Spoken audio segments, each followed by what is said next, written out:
Prepare பண்ணணும்னு தெரியும். காசு வந்து நம்ம என்ன நினச்சிட்டு இருக்கோம், காசுனா நர்ஸ் தான் ப்ரிப்பேர் பண்ணுவாங்க. நம்ம ஃபிசியோதெரப்பி வந்து என்ன அப்படின்னா நமக்கு எல்லா வேலையும் தெரியுங்க. அப்போ தான் நம்ம வந்து யாருனாலும் நம்ம வேலை வந்தவங்களும் முடியும்.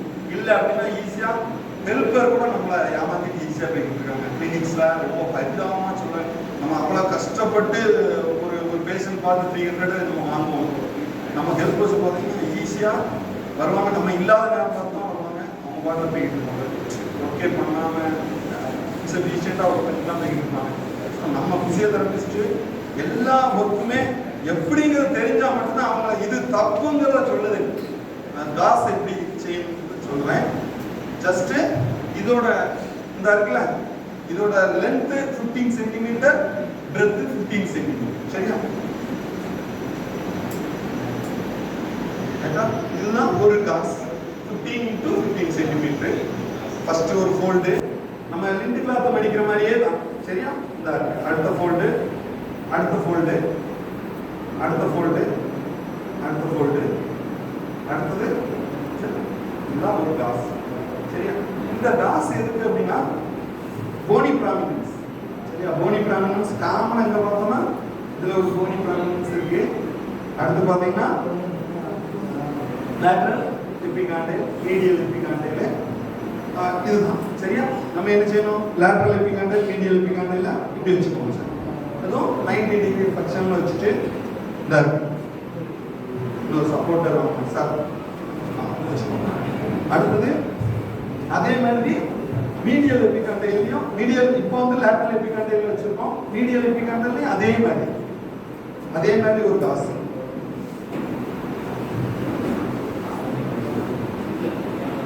அதே மாதிரி ஒரு காசு என்ன அப்படின்னா, நீங்க இந்த காசு வைக்கலன்னா என்ன செய்யணும் அப்படின்னா ப்ரெஷர் ஷோ வரும். ப்ரெஷர் ஷோ வந்துச்சு அப்படின்னா இட்ஸ் கோஸ் டு ஆஸ்டியோமைலிட்டிஸ் வரைக்கும் கூட போகும். ஏன்னா இன்ஃபெக்ஷன் ஆகினா வரும்.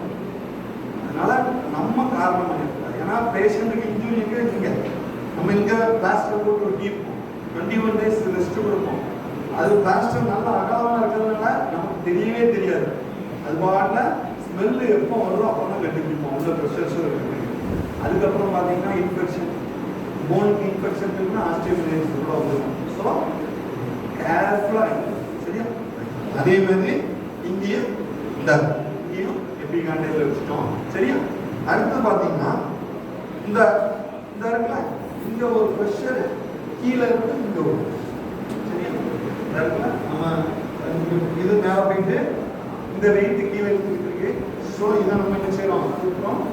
அடுத்து இங்க இருந்து ஒரு கம்ப்ரஸ் பண்ணிட்டு இந்த பிளாஸ்டர். சரியா? அதே மாதிரி இந்த இருக்குல்ல, 2 பிளாஸ்டர், 2 காசு இங்கேயும் கொடுத்துடும். சரியா? கொடுத்துட்டு இங்க இருந்து அப்ளை பண்றீங்க. பண்ணிட்டு அப்படியே கொண்டு வரீங்க. கொண்டு வந்துட்டு சரியா கொடுத்துட்டு அப்படியே இந்த பிளாஸ்டருக்கு மேலே சரியா பண்ணிட்டு அப்படியே என்சர்க்கிள் ஆகும்.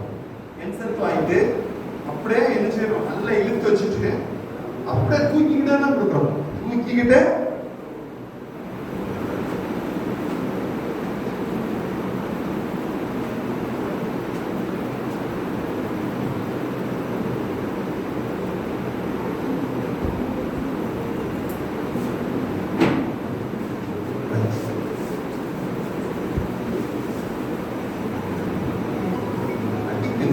இதுக்கும் கஃபன் காலர் கண்டிப்பா போகும். சரியா? தூக்கி பிடிச்ச மாதிரி இருக்கா, தூக்கி வச்ச மாதிரி இருக்கு.